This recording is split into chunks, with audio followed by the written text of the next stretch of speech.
Marvin Devine. I'm saying bye to all the lies and all the times you cried, saying that I wasn't right, yet I was right on your side. You manipulating, playing games, your friends commentators, and I don't know what you say about our private conversations, but it's got them hating. Thanks to all the rules, about me claiming it's conversations, but you saw them hating. Things with celebration, you gon' hate it when you see me with somebody living better. I'm trying to tell you that me just doing me gon' have you jealous.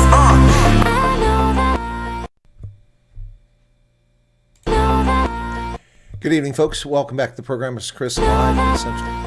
Good evening, folks. Welcome. Okay, sound's not working right there. Just double checking it. Good evening. Welcome back to the program. It's Chris live in Central Pennsylvania for a special update.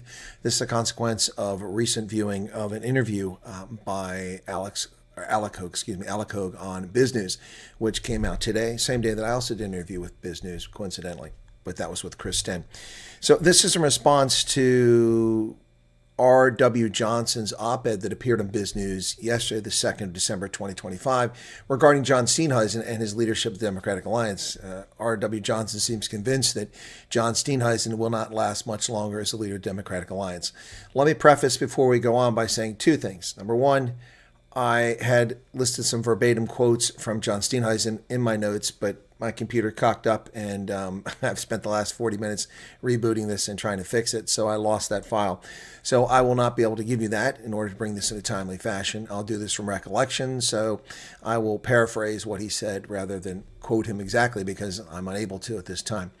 It's important to get this out of the record. So this is not going to be a hatchet job of John Steenhuisen. Also, the commentary is turned off. If you're patient and stick with the program, I will be turning on the comments after I finish this monologue talking about this interview.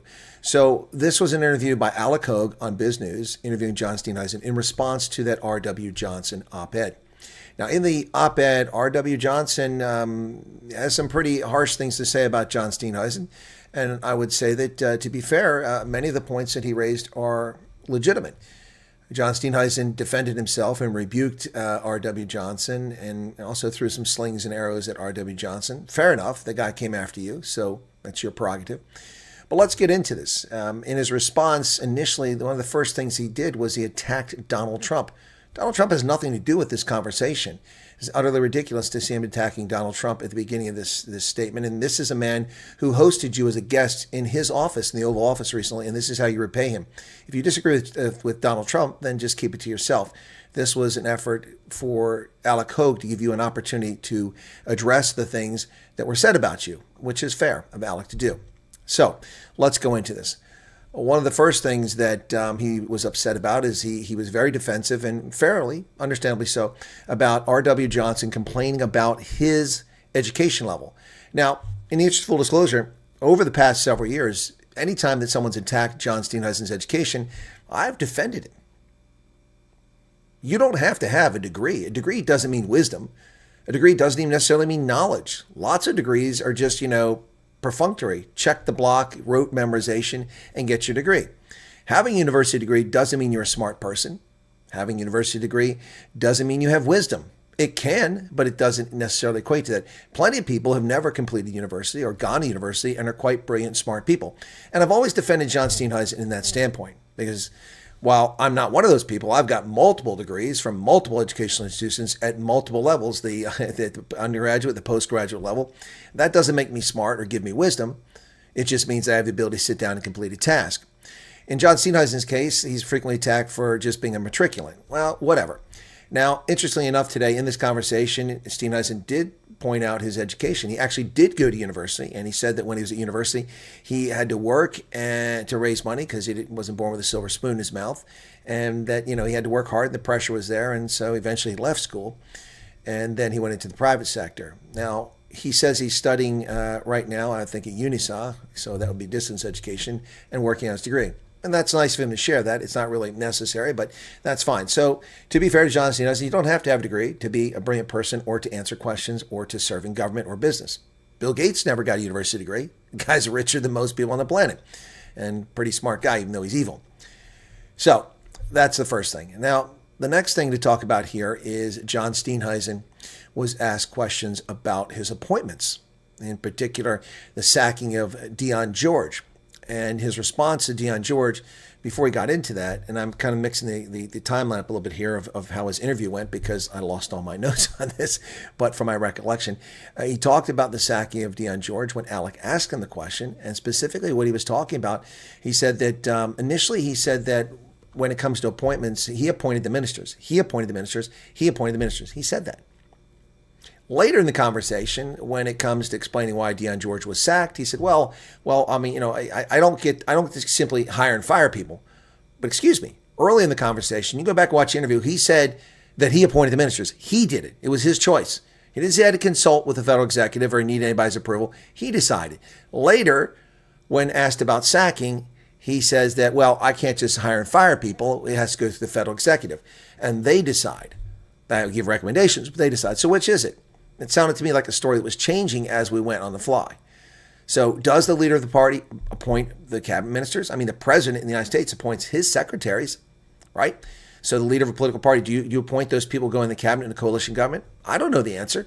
And now I don't know the answer after listening to John Steenhuisen because he said one thing, then later he changed it. Which is it? Now, to be fair, I may have misunderstood. What Steenhuisen might have been trying to relay is that he doesn't pick the people in the federal executive. The federal executive does that. And maybe that's where that came from because Deon George is also in the federal executive. I'm not sure. I'll leave that open to maybe I misunderstood. But it sure seemed like he was saying that he picks them and it was because of him we have good ministers and they're performing well. In fact, he said that. I picked them and the ministers are performing excellent. Are they really, John? Aside from Leon Schreiber, which DA minister is performing well in the government? Can somebody name one? Certainly not Dean McPherson and apparently not Deon George. Another question of firing Deon George, that was kind of a waffling too. And in the midst of this is when John Steenhuisen did what he likes to do. He liked to threaten legal action against journalists reporting on the actions he takes or doesn't take. Yeah, he threatened R.W. Johnson and others, presumably Rebecca Davies from the Daily Maverick, with legal action for misrepresenting facts and getting things wrong. Well, that's his prerogative. But that's his go-to. Whenever something about him comes out that he doesn't like, he threatens you with legal action. That doesn't make the journalist wrong. So I don't know the true story on that. But with the case of sacking Deon George, Alec Hogue pushed back on it and said, but you offered him a deputy minister position, did you not? And he said that, well, that's been misreported too. I didn't do that. The party did that. There was a need for change. And so what was the need for change? And he said that he was offered a deputy minister's position. So then Alec came back and said, okay, so he turned that down. So that means he's still the minister of forestry and fisheries and such. And he goes, no. So that left a whole big question. If Deon George wasn't fired for incompetence or for malfeasance, which apparently isn't the case, why was he fired if he was offered? Steenhuisen's explanation of this was the following. He said that the media and R.W. Johnson have gotten it wrong. It wasn't because he wasn't getting the job done. He was sacked. Get this. Now, I didn't misunderstand this. He was sacked because John decided that he needed to have Deon George, who's an American citizen and a South African citizen, dual citizenship's bullshit, but he's an American citizen and apparently, supposedly, he knows a lot. So they want to put him in the trade and industry ministry. They want to put him over there so that as a deputy minister, he could help repair the relationship with the United States. Presumably while John and Ronnie Lamola and Parks Tao are out in Vietnam and China dancing the night away. So it all falls to a deputy minister in that organization while his boss is off in China. But that's the story we're being told, is that that's why they wanted him there, to repair the relationship with the United States. Okay? So Alec Hogue redirects and correctly says, so he's still the minister, right? No. Why not? Well, because he wanted to go back to Parliament. Well, why would Deon George have a ministerial position, be offered a deputy position that's a demotion, and turn down a demotion, and then voluntarily go back to Parliament? Obviously, the federal executive or John Steenhuisen sacked him, but he didn't tell us the story there. Rather disappointing to say the least. So that's another situation that occurred here in this interview. Now, in the interview, the topic of Ramon Cabanach came up, although Alec didn't probe further about his entire staff. As R.W. Johnson points out, his entire staff, apparently, or most of them, were hired against the practices of government. Not Kaepernick necessarily, but the others. So the Kaepernick situation. And Steenhuisen said, look, I made a mistake, and when I realized it, I changed it. Well, that's not really how it unfolded, Mr. Steenhuisen.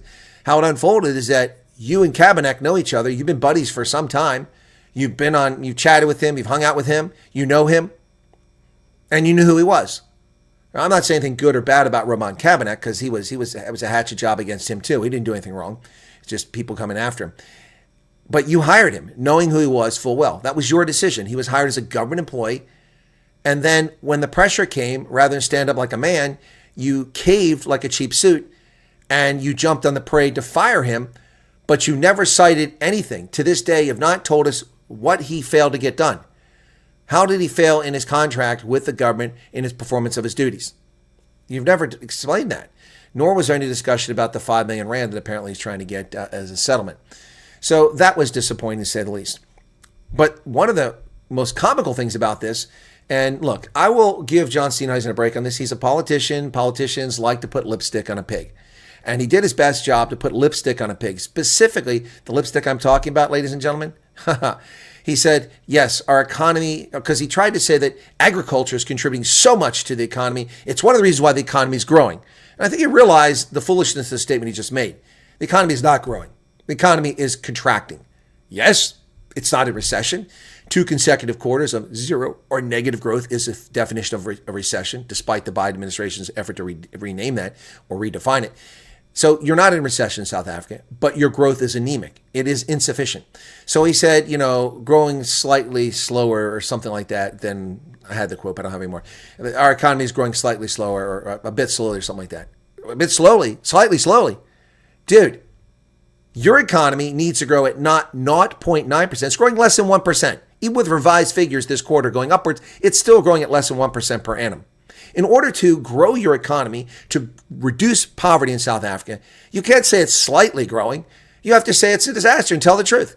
You have to achieve 8+% GDP growth year after year for a sustained period of a decade at least before you begin to address the existing poverty and reduce poverty in South Africa and inequality. So that statement, look, he's a politician putting lipstick on a pig, but I mean, that's just lame. But I understand where he's coming from. He's trying to defend his position as agriculture minister. And we're going to get to that in just a moment. His position as agriculture minister. Well, what exactly is going on there, folks? What exactly is going on there? Well, foot and mouth disease. Alex rightly asked a question about foot and mouth disease, to which he responded back and he explained what's going on, how they're getting vaccine. He talked about how they're getting 1 million doses a month now from Botswana and how they anticipate the entire national herd being vaccinated, 14 million head. Okay, great. That's great. So my question is the same question I had back in May when I asked for an interview with the Minister of Agriculture before people blew this whole thing up and before a lot of people knew about it. What is the strategic plan? You got 14 million head of cattle. You've got hoof and mouth disease, which winds up in all ungulates. It's all over the country. They travel around, and if the fences break down in national parks, then they get out and they get in with herds, and then stuff spreads. It's endemic in Southern Africa. So what is the plan?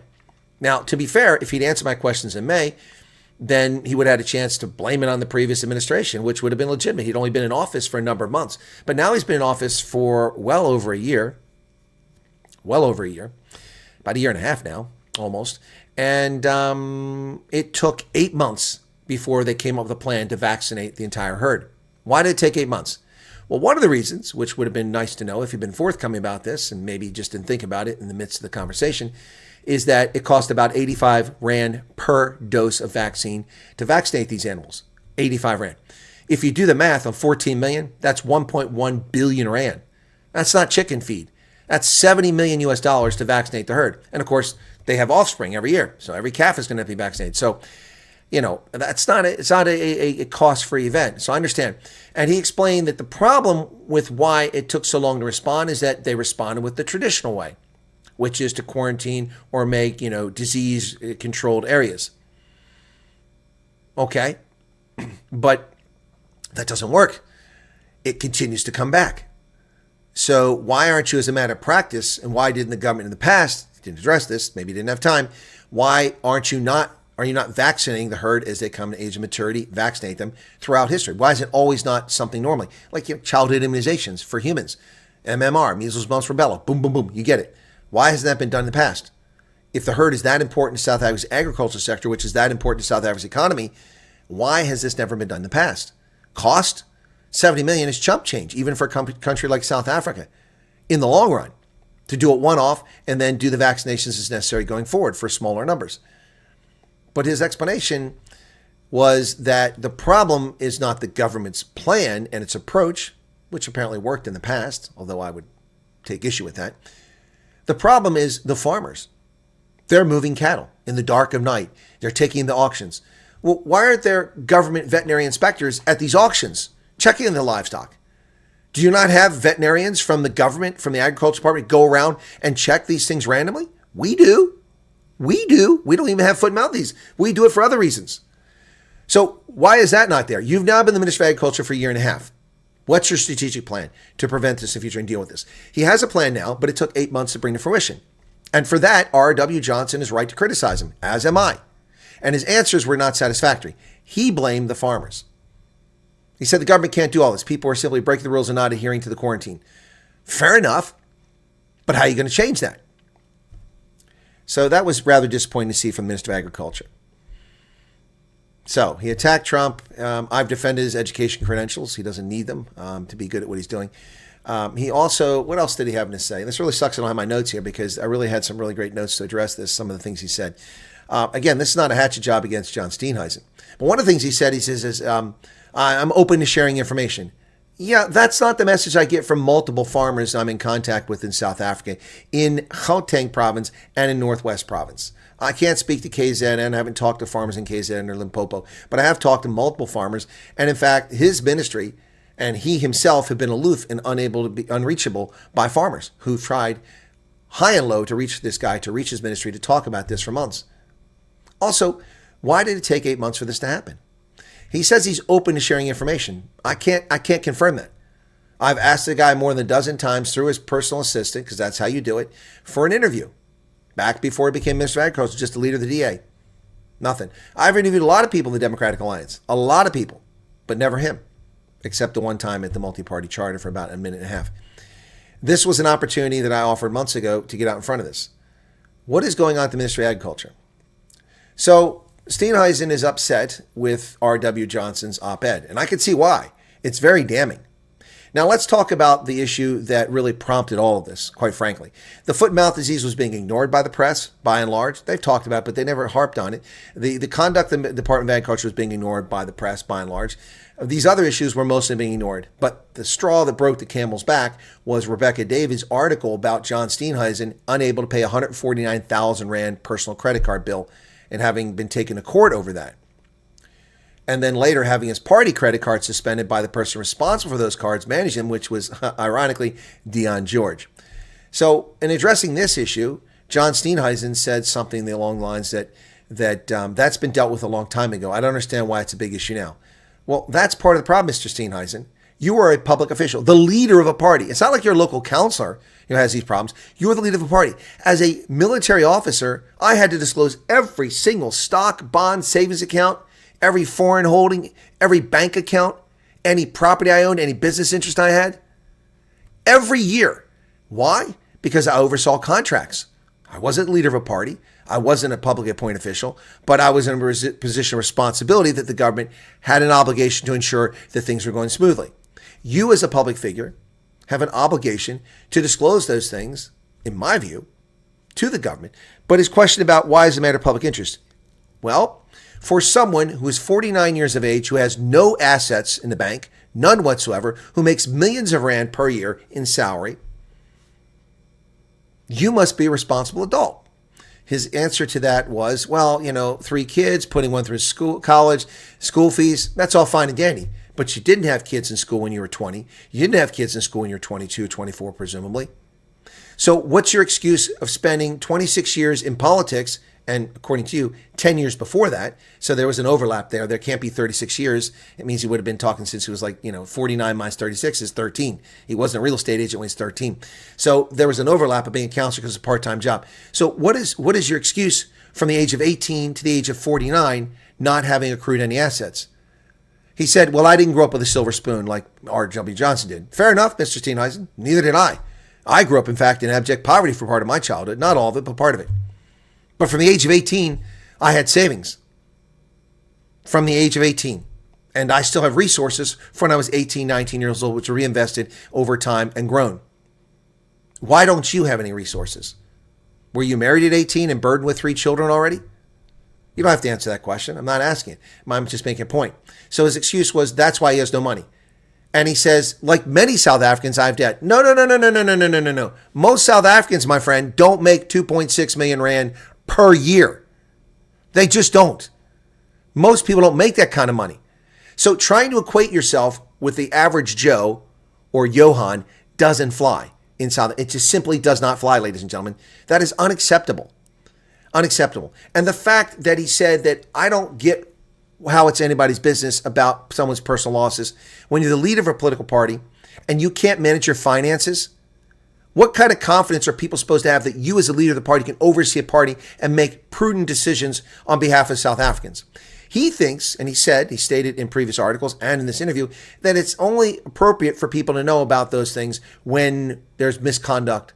Well, we don't know there's misconduct if those things are always hidden, Mr. Steenhuisen. That's why these things must be revealed to the government in lifestyle audits, as you call it in South Africa. Here we have something different term for an OG 450. But that is why people need to know about this. People in responsibility. 149,000.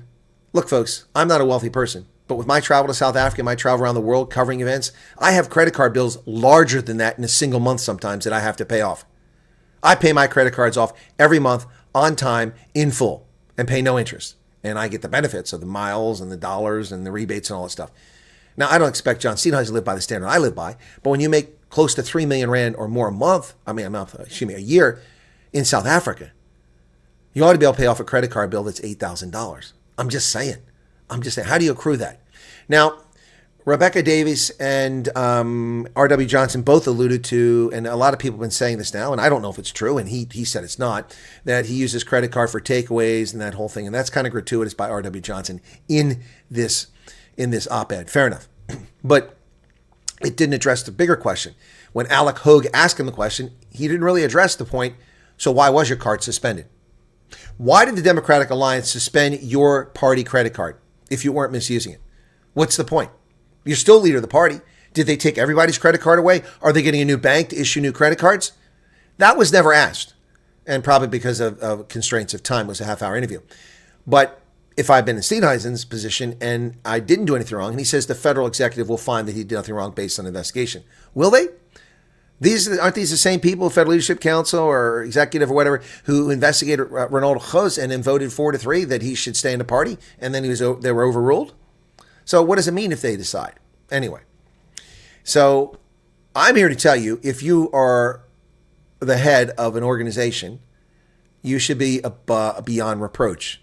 And your finances. Now, what stocks and property he owns, that's none of our business. But if the person has no assets, where is it going? Now, R.W. Johnson liked to call him a chancer. He's talking about, chancer is a good term, not a grifter, because he's certainly not that. A chancer, someone that's just fluff and flits from place to place and never has anything and just, dazzles people with their language. And John Steenhuisen is very articulate. Maybe that's what R.W. Johnson's getting at. I don't know that John Steenhuisen is a chancer. I do know that he spent almost his entire adult life in politics. 49 minus 20 is 29. Minus 6 is 23. So almost from the age of majority, he's been in politics employed. His entire adult life, with the exception of the first 5 years. And he was at university, as he said, for part of that, and then he left university. So only a couple years he wasn't in government, and he has nothing to show for it, making a salary far in excess of most people in South Africa. Now, I don't know about you. I'm not going to say that's irresponsible, but it certainly makes one scratch their head. What is going on here? And when he just tries to dismiss it, saying that everyone, lots of your viewers, Alec, they have money problems and journalists have money problems. Dude, that's not acceptable.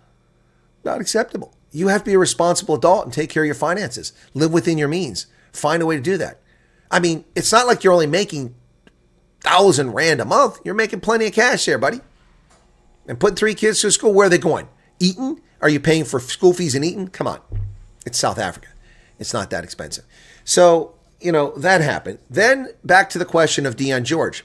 When Deon George was sacked, or as he described it, decided to go back to Parliament instead of being a minister. I mean, he was offered a deputy minister position and won it. So obviously the next step is, if you've been offered a deputy minister position, okay, well, I didn't get the deputy minister position, which is a demotion. So I'm going to resign now and go back to Parliament. That's not how things unfolded, but that's how he described it, essentially, with a little bit of embellishment for me, but not much. But back on that issue, talking about the replacement of Dion George, and he talked about Alexander Abrams coming in to be that deputy minister. And so Alec Hogue rightly said, well, what are her qualifications? Well, as I recall, pretty much what he said was along these lines. Well, she's articulate, she's forthright, she's in her second term as a member of Parliament, well, we were really impressed by what she did in Parliament. Those are articulate, forthright, honest. Those are characteristics. They're not qualifications. When asked for her qualifications, he described her personality and who she is as a person. That's all fine and dandy. Not going to dispute that. That may very well be true. But Alec Hogue asks him, what are her qualifications? Has she been a trade negotiator? Was she in the trade unions? Did she serve in business? Did she run a business?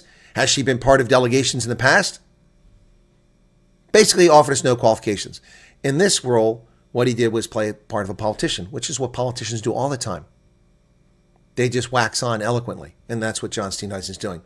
And eventually, Alec Hogue asked him about, the leadership of the party. Are you comfortable that you're going to be remaining as the party leader? Because R.W. Johnson basically said, this guy's done. He's toast. There's no way he's carrying on. To which John Steenhuisen said, well, that's not up to me. It's up to the delegates. And he said this very cleverly and very smartly and correctly. He said that, it's the DA who selects the leader. And that's in accord, basically my words, in accord with the South African electorate. Because the electorate doesn't decide. You get no vote. What he's trying to say is you pick the DA, so you've allowed them to pick me, which is true. And can't dispute that. That's one of the major flaws in South Africa's so-called democracy, is that it's party over people. It's not the people. You don't vote for the candidates. The party does. You just pick a party and then hope you get the best. So I would say that in this interview that John Steenhuisen was perhaps a bit unfairly attacked for some things, like his education. Again, you don't have to have a degree to be smart or have wisdom. It doesn't come with that. I would say that he also didn't give proper or fair or complete answers and explain things about how people are picked to be ministers by the party. He claimed he did it, then he claimed the executive did it, and he didn't have the power to just fire people. He had to go to the executive to fire people. That seemed odd. He also didn't, he diverted away from, he avoided explaining fully what was really going on with the Roman Kabanek situation or the rest of his staff. So all in all, I'm not really sure that John Steenhuisen did a lot to correct the record here. He did threaten R.W. Johnson and by default Rebecca Davis and others. But that's his playbook. When he doesn't like something somebody says, he threatens them with legal action. Well, there's no basis for legal action unless they lied. They've slandered him, but I don't know that they did that. So I don't know. But the bottom line here is, I think this has been a fair assessment of what he said and didn't say. But I think that the Ministry of Agriculture needs to account for why it took 8 months to come up with a plan to stop this. They sat around, already in April, we knew cattle were being affected with foot and mouth. I already reported on it. And in May, I tried to get an interview with the minister, give him a chance to explain what's going to happen, what their approach is going to be, because it was newsworthy. It was important for farmers to know. And if he had been in the press talking about this every day, then perhaps it wouldn't have spread as far as it did, talking about the quarantine and the cattle restricted areas. Possibly. But 8 months. We didn't get a satisfactory answer on that. Also, I'm here to tell you that if the leader of a political party in South Africa thinks that their inability to manage their personal finances is not an issue for the public to know, then they shouldn't be the leader of a political party. You shouldn't be a senior member of any political party or any position in government if you think that your inability to manage your finances is not a matter of public interest. And he gets a free pass for deflecting and talking about other South Africans have financial problems. That's what politicians do. He also gets a free pass for many things he said that just are nonsensical, because that's what politicians do. Like, well, our economy is growing. Well, slightly. No, it's slightly slower than is needed. That's not true. 0.9% is a far cry from 8 to 8.5%, which is what South Africa needs every year. So again, this is not a hit job on John Steenhuisen. I'm trying to be fair to him, but I don't think that he answered the questions sufficiently. But again, R.W. Johnson came after him, and I would have to say that a lot of what R.W. Johnson said was fair. Steenhuisen's refuting some of it, and that's fine. That's between him and Rebecca Davis, which is where the information came from, the Daily Maverick. He can sort that out. Look, I mean, Rebecca Davis, I get it. She called me a podcaster, not a historian, not a political scientist, not a university professor, associate professor, not an undergraduate lecturer, not a postgraduate lecturer, not a counterintelligence agent, signals intelligence officer, tactical intelligence officer, foreign area officer of Africa, not a diplomat, not an economist, not a businessman, not a broadcaster, a radio personality. I'm all those things, but she chose to call me a YouTuber. And that was her choice. So I get where you're coming from, John Steenhuisen, being upset about Rebecca Davis. She doesn't run her facts down or gives part of the story many times, and that's fair enough. So there you have it, folks. That's an analysis of it. I'm going to open up the chat here in just a moment for those who had the patience to remain. Thank you for being here. So let me just see if I can't get the chat open now and figure this out. Like I said, I had to reboot my computer, and it was doing the same crap it was doing just recently. So let me go in and see if I can adjust this now. If it'll let me put the chat in here, because some of you want to chat, I'm sure. Okay, where's it at? How do I turn this on? I figured this out before. I used to know how to do this. There we go. Okay, live chat replay, live chat summary, leaderboard, subscribers. Okay, so now the chat should be turned on, and welcome to everyone who wants to say anything or comment or ask questions. The chat is now turned on. So anybody there? It should be good to go, right? Yep, it says save changes are there. Subscribers. Let me push that button. Okay, there we go. All right, cool. Should be there, but I don't see anybody commenting, so maybe the chat isn't working. There it is. It's up. Okay. All right, one person, Holden Caulfield, is there. Okay, thank you for that. All right, so that's my analysis of it. Unfortunately, I apologize for having lost my notes in the reboot of the computer, but I had verbatim quotes from John Steenhuisen. You can go watch the video. I'll put the link to that interview after this, so that people can go listen to it for themselves. All right, so good evening, guys.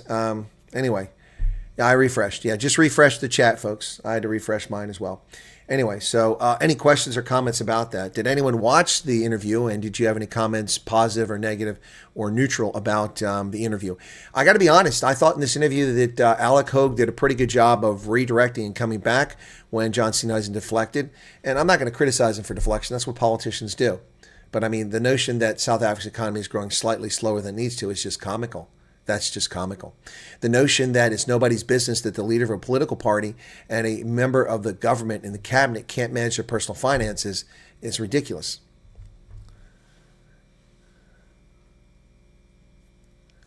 Yeah, I didn't see that comment, and I'll take your word for it, 1440. You're saying that Steenhuisen was asked about expropriation without compensation. He said there was no mass expropriation. That seemed a bit of an odd way to say it. Well, it also would be a truthful but disingenuous way to say it. Basically, the question about expropriation without compensation, he says there's no mass expropriation. He's by default admitting that there is expropriation on a short level. So, hey, Wills, was a train wreck for John. He was not prepared and clearly dishonest in most of his replies, says Dirk Kutsia. Dirk, do you think I was fair in my assessment of John Steenhuisen? Do you think I was fair?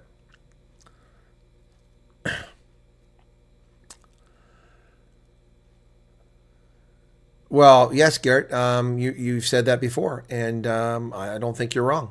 I don't think you're wrong. So anyway, so, okay, let's see. I'm going to start a poll for the people that heard this since you're here.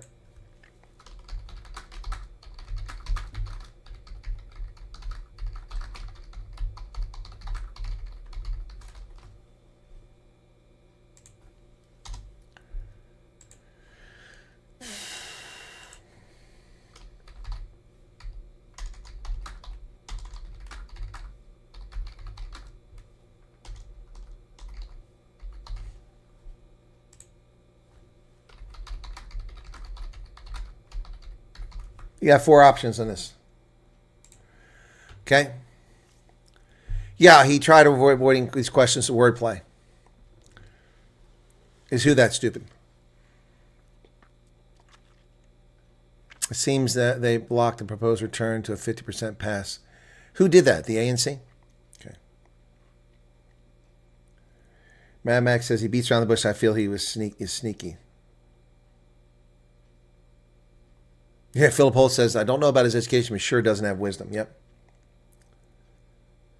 Yeah, Marina said we did financial declarations since lieutenant colonel level, even your vehicle that you drive. So yes, he should have declared all his debt. Garrett says my assessment was spot on. Yeah, he read it the same way. If I recall correctly, he had an interview on Newspod with Isaac about Deion George. Yeah, that was recently. I didn't see it, but that was on there. Trust your assessment, Colonel. I don't have the stomach or patience to watch him or listen to him. Okay. All right. Yes, Cinderbrew Cafe, you did miss everything. The chat was turned off until a few minutes ago. The first 30 minutes of this, I did my assessment of the interview, of a 30-minute interview. And again, my apologies. I spent an hour and a half typing notes up and putting my comments in there to make sure I didn't miss any of these key points. I didn't cover everything in the interview, but I covered a lot. And I also had the verbatim quotes of Steenhuisen. And then my computer crapped out and I had to reboot it and I lost the file. And I had to relog in all my accounts. That's the same stuff it was doing like a month and a half ago. It wasn't doing it. So my apologies for that. Anyway, so there you go. Sorry to say the DA will lose many votes. They're done. Oh, thank you. Thank you. That's another point I had in my notes. So John Steenhuisen says that he doesn't get any credit for having revived the Democratic Alliance. He revived it. His great leadership revived the Democratic Alliance. Well, that may be his perception. And that may be the narrative the DA is telling people, but that's simply balderdash. Let me explain how. So under Helen Zilla, the DA reached its zenith. 4,004,000 people voted for the DA in 2014. That's impressive. Very impressive. Taking a party that Tony Leon put together and cobbled and was moving up. She took over and took it 4,004,000. An incredible performance. Musi Maimani lost 400,000 votes. In 2019, the DA went from 4,004,000 to 3.6 million. Yep. So how did John Steenhuisen do? Well, according to the DA and John Steenhuisen, they did better. And his stellar leadership is the reason they did better. Okay, let's look at the data. Musi Maimani's party 2019 got 3.6 million. John Steenhuisen's party got 3.5 million. 100,000 votes, roughly 100,000 votes less than Musi Maimani. So how is that better? Oh, because the ANC did so much more poorly, and the fewer number of people voted, you had a slightly higher percentage of the vote. That's not great leadership. The DA should have been over 30% in this last election. Should have been over 30%. Nah, Cinderbrew, Google Docs. I use text files for this. That's what it was. So that's the problem. You're correct. Your assessment is seen as Chris. Sorry, but I just have any time for slippery jellyfish, says Ingrid. I don't know what his relationship with Helen Zille is right now, but I imagine it's not very good. I don't know. I have no way to assess that. Two steps Steenhuisen didn't dance around the question as good as usual. No, he didn't.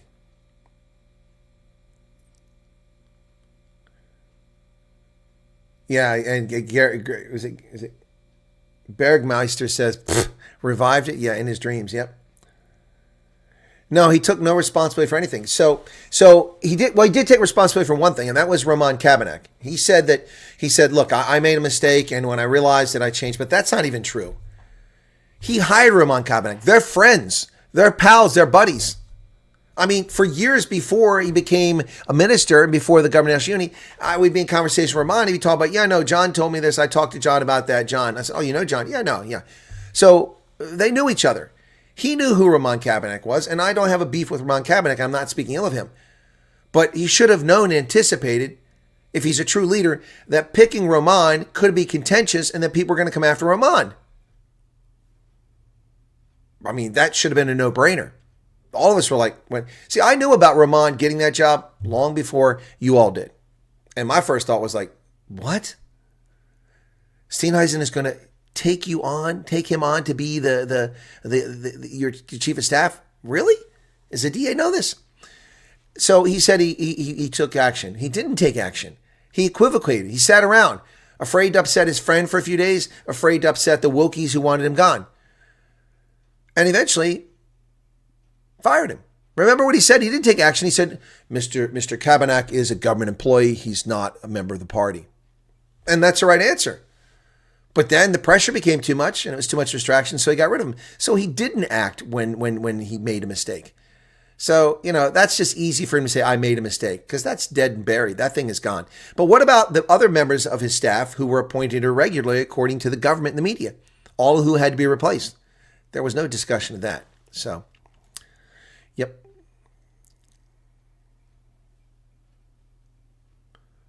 Most Afrikaners lost trust in him. Everyone is talking about Jordan Hill Lewis. Well, that's who I've been talking about for a long time.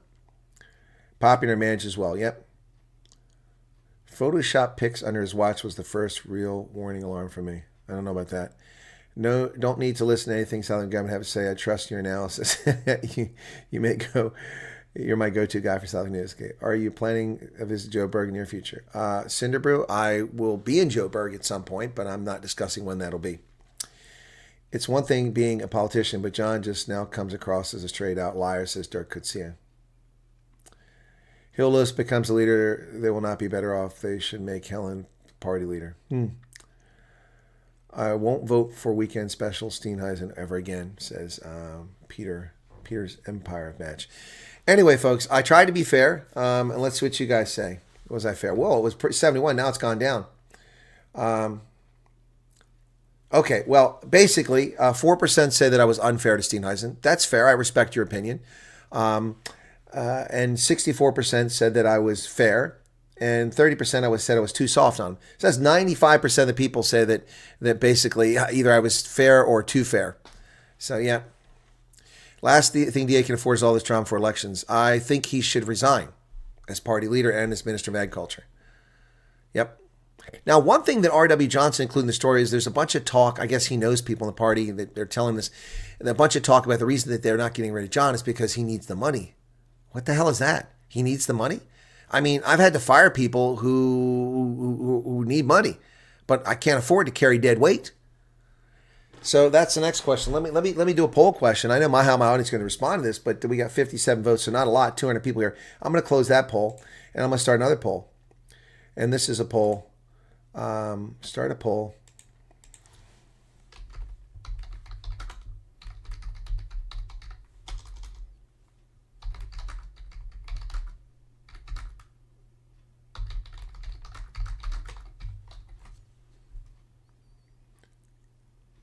Two I's in there, so let me get rid of one of them. As leader. Oh, I got an S in there. Gosh bless it. Okay. Should Steenhuisen resign as leader of the DA? What do you guys think? Should he resign as leader of the DA? Vaccination pending. Karen Beef is waiting for vaccines. Department of Agriculture to be administered to infect herds by state veterinarians. Still waiting, huh? That agricultural rep that went with them to Europe and then they've... Oh, yeah. Oh, that's the photo. Thank you, Virtual Western Cape. That would be Theo de Jager.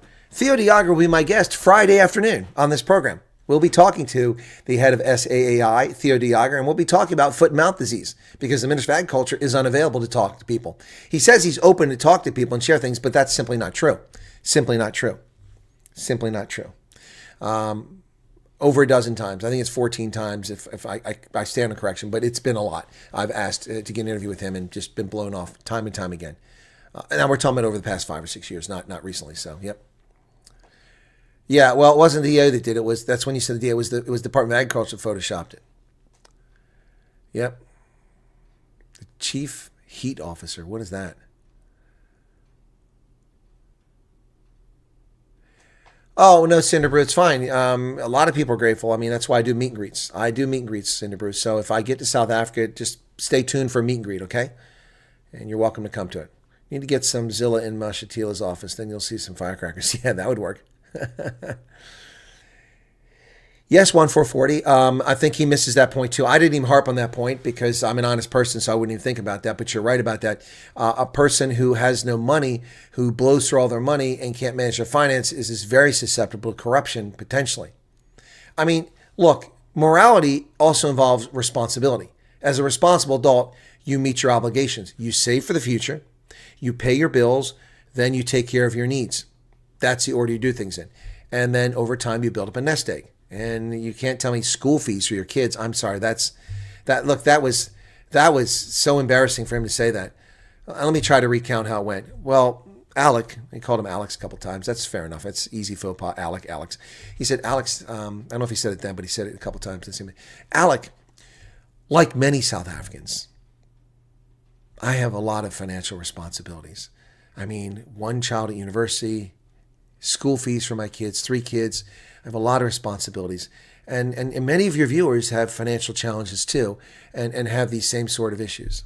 How many of you, don't answer the question, but how many of you have had a court action against you as a debtor for not paying your bills? I've never had that happen in my life. Never. And I'm older than him. Never had that. And I've lived all the world. Do you know that I lived in Africa and my bills were in America? In order to pay my bills, there was no electronic billing. I had to mail a check in. Do you know I had to mail my check in to pay for my credit card bills when I was in Africa? I mailed it a month in advance. I prepaid my credit card expenses because it took 3 weeks for the mail to get back. Long before this electronic stuff. I mean, there's no excuse for that. No excuse for that. And, he says he's going to go after people. Well, dude, I didn't say anything other than analyze what you said. So don't piss on my cornflakes because I'm not the guy. I'm just analyzing what you said. Just had a previous comment on Theo Diager. He will sink most of John's nonsense. People need to hear the truth about. Exactly. Well, Dirk, that's why he's coming on the program. He's coming on the program. I've had Theo on before. We're going to talk to him about it Friday. He responded almost instantaneous. Unlike Emily Schrader, I haven't heard back from her. Yep. But he responded almost instantaneous. My father taught me at a young age, don't make debt, don't spend money you don't have. Well, in the Western context, in the United States, you have to have some debt, or the day you need it, you won't be able to get it. You could be a 60-year-old with every bill ever paid, but a middle-income person, and you need money to buy something that costs a lot of money, and you can't borrow it. You know why? You have no credit history. So you have to have some credit. So. And 1440 says, morality left him a long time ago. Has the ANC bought a major share in Karen Beef? I don't know. But yeah, Theo Diager will be here, folks. Well, Philip, in full disclosure, I wasn't poor my entire childhood, but I lived in foster care. I lived in abject poverty, and I lived in middle income for part of my it was all over the place. And then we were vagabonds going from place to place. So a very difficult childhood. And I started my adult life very irresponsible. At 17, I went to college and I spent all my money. And then I quickly realized when I went in the Army, I was spending all my money again. After a couple months doing it, I'm like, whoa. Here I find myself 2 weeks into the month, I get paid once a month, and I'm turning my roommates who each had money because they had money outside the Army, and they're loaning me money to get through the month.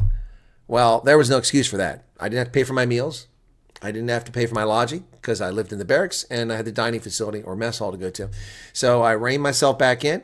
But even then, I was saving $25 a month for a savings bond. Now, $25 may not sound like a lot of money, but this is 1983. $25 a month out of a $319 a month that I cleared. So, yeah, anyway. You say doorknob, we say, yeah, walking and carved out. Okay, John has been in the top 1% of earners in South Africa for so long. He's been an MP, almost 2 decades, completely out of touch and brave. Exactly, Dirt. I mean, that's an absolutely outrageously stupid, arrogant. And so here, let me that's why I brought the chatting, because I knew you'd all want to chat here. Let me bring that back to his complaint about R.W. Johnson.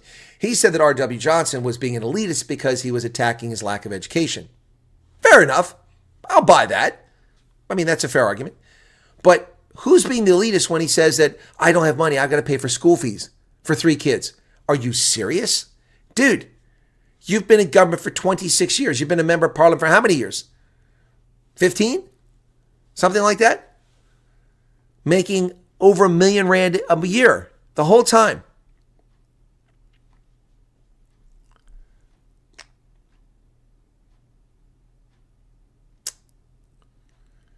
Yeah, 2.6 or 2.9 million per year. Yeah, so, and I don't know, what does the DA pay him something too? He's a minister, he's a member of parliament, he gets that salary, he gets the minister's top up, and then does he get paid from the party as well? I don't know. But 2.6 million, I mean, that's a lot of money. Most South Africans can't even touch that money. I mean, let's see what that is in dollars. I mean, that's over $100,000. 2,600,000 divided by 17. That's $153,000 a year. That's rich in America. $153,000. Well, depending where you're at in America, it might be, it might not be. So, what is going on here? FMD updates. My YouTube is so slow here. All right, well, thank you for that, Mad Max, 14 Rand. Yeah, so anyway, $1 million a year gets paid more than certain folks in the UK. Yeah, than a lot of folks in the UK.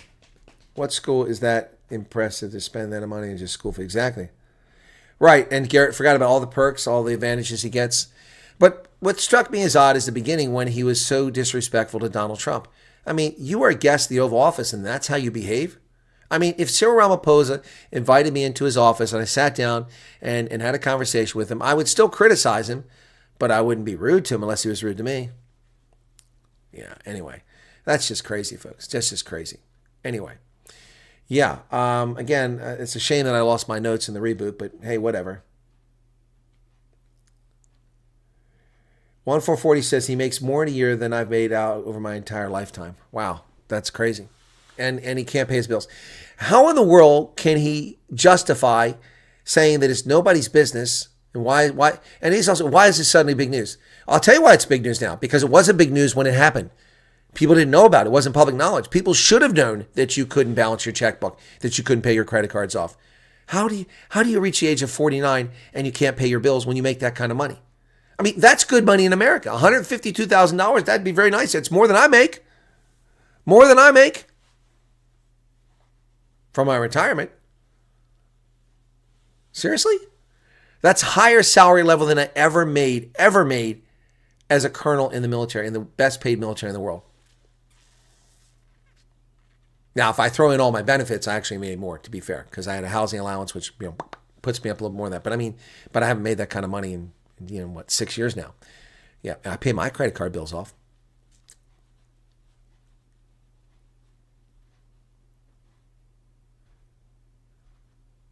What a year, says Virtual Western Cape.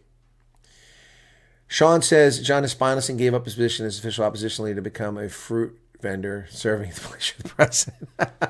Fruit vendor.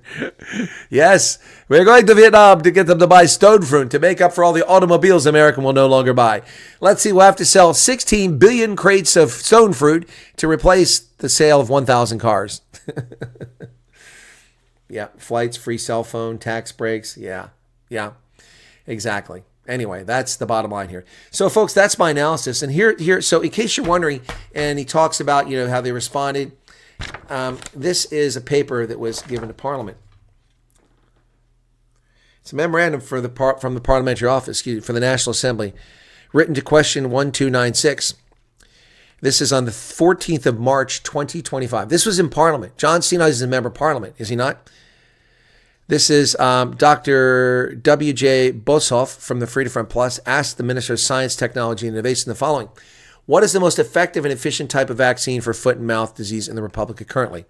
And whether the institutions which have formal relationship with his department have the ability to manufacture specified vaccination. If not, what is the position in this regard? If so, what is the cost per unit and what are the further relevant details? Freedom Front Plus asked this question on March 14th. John Steenhuisen, to my knowledge, was a member of Parliament on the 14th of March, 2025. You wouldn't be surprised being blackmailed, says Nicola. Well, it's possible. Oh, Nick Grove, 35. I thought it was Nicola. Thank you, Nick. Thank you for making it rain. So let me read from this memorandum to you about foot and mouth disease, okay? The Republic of South Africa, through its Department of Agriculture, currently Minister of Agriculture, John Steenhuisen, currently sources foot and mouth disease vaccines from the Botswana Vaccine Institute in Botswana. While there are several companies around the world, Europe, South America, China, and India, producing foot and mouth disease vaccines, the foot and mouth disease virus is variable, and these companies do not routinely produce vaccines that impart protection against the Southern African Territories, SAT type of foot and mouth disease viruses. BVI is an international standard for standardization accredited for vaccine manufacturing. Each order of vaccines brought in South Africa is tested for compatibility through virus neutralization assay to determine the actual dose and or compatibility with application. The current cost per dose of the Botswana vaccine is 85 Rand per dose. Hence the figure I gave you, 1.1 billion Rand or $70 million. South Africa has 14 million cattle. To achieve an effective vaccination cover for this number, assuming foot and mouth disease is only in cattle and not inclusive of goats, sheep, pigs, the vaccination would need to be applied to 75% of the cattle. So 10 million. So we can lower the cost there, 10.5 million. So I came up with a figure that was higher.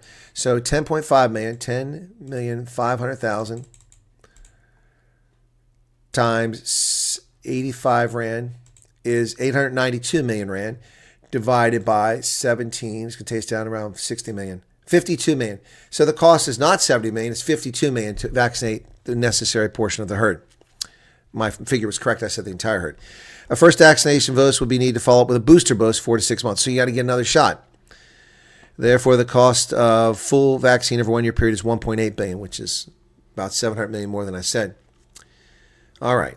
So, to maintain this level of vaccination over 3 years, the requirement of approximately $5.4 billion.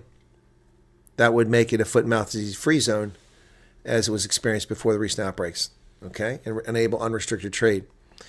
Following the closure of the ARC's vaccine production facility several years ago in South Africa, the only reliable supplier of a suitably formulated vaccine in the region is the Botswana Vaccine Institute. The ARC has nevertheless been developing a new process with associated capabilities and infrastructure to produce vaccines for use in Southern Africa, and its efforts to produce enough antigen to produce 50,000 doses of a trivalent FMD vaccine that can protect animals against 3 strains circulating in Southern Africa. 50,000 doses. These vaccines were deployed in January 2024 to control an outbreak of the disease in Mpumalanga. It is noted that having a totally locally produced and efficacious FMD vaccine available should reduce the number of outbreaks in South Africa. But when will you have that? Efforts to produce a state-of-the-art facility with production capacity to fulfill all requirements of the country and beyond are underway. While still securing funds for closing the funding gap, they undertook to increase production to 300,000 doses per year. It's in the process of assembling a production system while efforts towards the construction of a new state-of-the-art commercial factory are underway. Delivery of a full system is anticipated in May to June 2025. Well, that's a lie. That's a false analysis because May to June of 2025 is already come and gone, and South Africa is still not producing these vaccines. Scientific formulation of the vaccines will begin immediately afterwards, and it's therefore expected the first doses out of the system will be produced by late 2025. Didn't happen. December and early 2026. Don't hold your breath. Establishing a system will enable them to produce the vaccine to satisfy South Africa's annual routine vaccination requirements and also supply the region. Yeah, well, why did that vaccination capability disappear? Dirk, I also don't agree with everything that R.W. Johnson said. I think some of the stuff he said was gratuitous, and kind of snarky. But, I mean, he laid it out there pretty clearly. Both DA and ANC should be out of government. Yes. Well, Peter, I don't think a lot of people would disagree with you in this crowd. Thank you. I'm out of here. This money talk is making me depressed.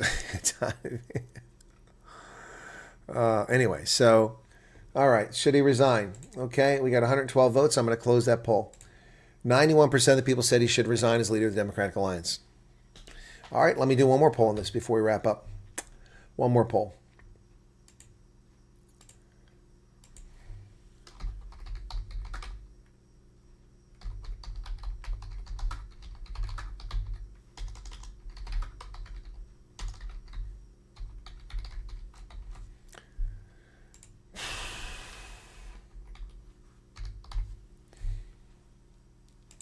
Should John Steenhuisen resign from Parliament? I asked about party leader. Now you got a question to answer whether he should resign from Parliament. Yes, mentioning Trump right out of the gate was to deflect. I mean, see, and once again, this is a person who can't read the room. You can't read the room. Does he really think that people are going to buy the excuse that he has school fees for 3 kids and that why after 26 years in government, over $1 million a year for many of those years, certainly the more recent years, and now almost $3 million a year, that he can't pay school fees? I mean, seriously? Also, anyone going to buy the argument that he said initially that he appointed it's because of his leadership that he appointed these DA ministers who are doing cabinet ministers, the ministers who are doing such an excellent job. Who other than Leon Schreiber is doing an excellent job? Who? John Steenhuisen isn't doing an excellent job as agriculture minister. Dean McPherson's not doing an excellent job. I mean, he's Mr. Nil compensation.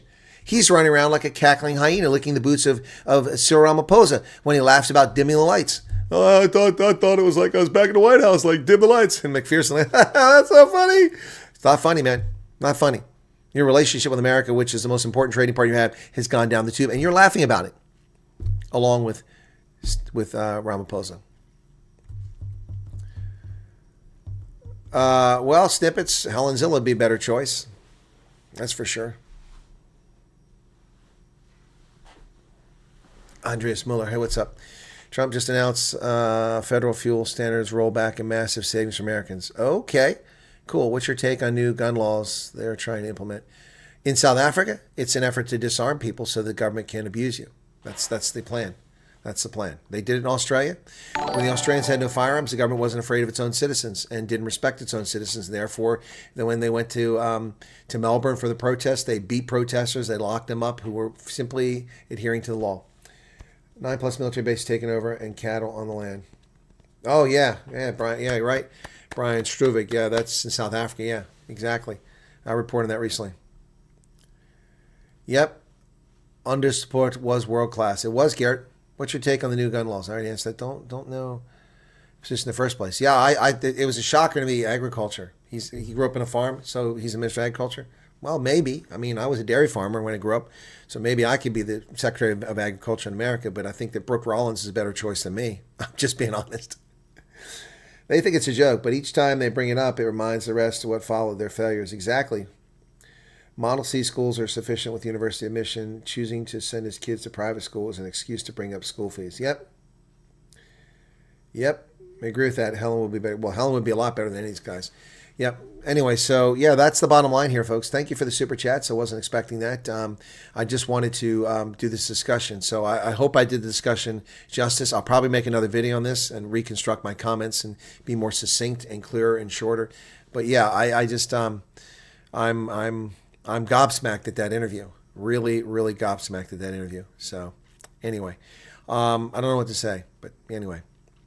So now I'm going to go off and watch my interview on BizNews. If you catch BizNews, I was interviewed this morning and it's posted on there, and we'll see how it's doing. But anyway, folks, go ahead. Feel free to hit the like button if you don't mind. I can milk a cow. Can I be Minister of Agriculture? Whirlwind, that's a good question, man. China's upgrading the Brugge military base. What could possibly go wrong with the team? It's from the Timu Nation. Yeah, well, the Chinese Communist Party's colony in Africa, also known as South Africa, is a place they're upgrading the facilities. Yep. Police and military used to assist in outbreaks and maintain quarantine areas. That was all disappeared. Yeah, exactly right, Dirk. So that's one of the questions I meant to ask for my notes. I said, Steenhuisen said that in the past, the reason why this thing spread is because they were following past practices, which was to declare a livestock control area or a quarantine area.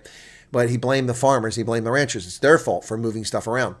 But as Dirk correctly pointed out, in the past, these things were enforced by the police, and the military played a role so that cattle wouldn't be moved around. And I asked the question, where are your veterinarians? Are they not showing up at these auctions? Are they not checking vehicles on the road at night? What's going on here? So blaming the farmers for something that an individual farmer has no control over when someone else does it is asinine. The government is the one who has the exclusive sole use of force. They have the use of force. They have the legitimate authorization of force. They can force people to do things. Should resign from Parliament and get to a real job to pay his children education. He stays in Parliament so bad.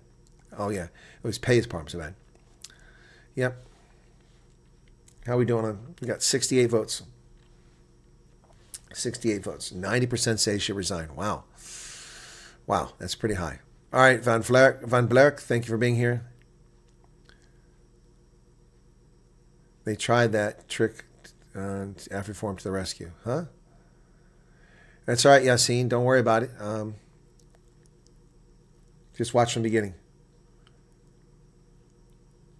No, Philip, you're correct, and I've covered that before. The facility stopped making the doses years ago. If I had become Minister of Agriculture, one of the first things I would have done, knowing that foot and mouth disease is endemic in South Africa, is I would have gone to find out why we're not producing vaccine, and I would have put urgent push on that. That would have been job one. Job two would have been, okay, so how do I get on these negotiations? Who's your trade negotiator? I need to go to Washington to get rid of these things. South America is one of our most important agriculture export markets. I need to get on top of that. I need to know what's going on. That's what I would have done, Minister of Agriculture. That's me. That's me. Land invasions, yeah, okay, that's the, well, this is, I mean, I knew about this, sorry, that says 10, not 9. No, I've covered this before. I don't remember I covered it, but it was, here we go. Yep. Military bases bring informal settlements, including cow and goat kraal. At least 10 bases have been invaded, putting national security at risk. Base property used to keep cows and goats in a kraal. DA demands action from Angie Mocheka and will hold her accountable. Well, yeah, that was back in June. Yeah, see, I told you. We covered this previously. Thank you for that, Mad Max. I should save that file so I have it for future reference. Yep. So the military bases are invaded by land invaders. Crickets. And Brian Struvik gave another 70 rand. Thank you all. You're very welcome. They tried to take our weapons away. Yes, they're trying to take your weapons away. Take care, Ingrid. Thanks for being here. Does me growing chickens qualify as mixed fad culture? Well, perhaps. Hey, Denny. And then Dirk says, you might not need a degree to become a politician, but at least know your subject matter if you're going to be a minister. He knows zero about farming or farm relationships. Yep. Government overreach in South Africa's next level. Getting worse. Level of arrogance is disturbing. Either way, respect won't be enforced on me. You earn it or you can come. FAFO, says William. Okay. We were proud to wear our browns. Look at that link. Yeah. Oh, I know. It's pathetic. They look terrible. Yep. Yep. These are actually some of the sharper looking soldiers in the force today. Yep. Anyway. I'll probably come up with another thumbnail for this too. So that's going to wrap it up here, folks. Thank you all so much. Thanks for the super chats that came in. And yeah, feel free to share this link with folks. All right. And that's my, I think, fair and honest assessment of Steenhuisen. As you can see, about a third of the people thought I was too soft on him. Yeah. And 60% said that, 65% said that I was fair. A few people said I wasn't fair, and that's fine. That's their opinion. They're entitled to it. No, the snow is done. It warmed up. It's a few degrees above freezing. Sun was out earlier, and the snow is melting a lot of places, but there's still snow on the ground. Alrighty, guys, that's going to do it. Thank you all so much, and I'll catch you later. I'm on the radio tonight, and there'll be Night Owls later tonight, so you guys take care. Cheers, cheers, cheers.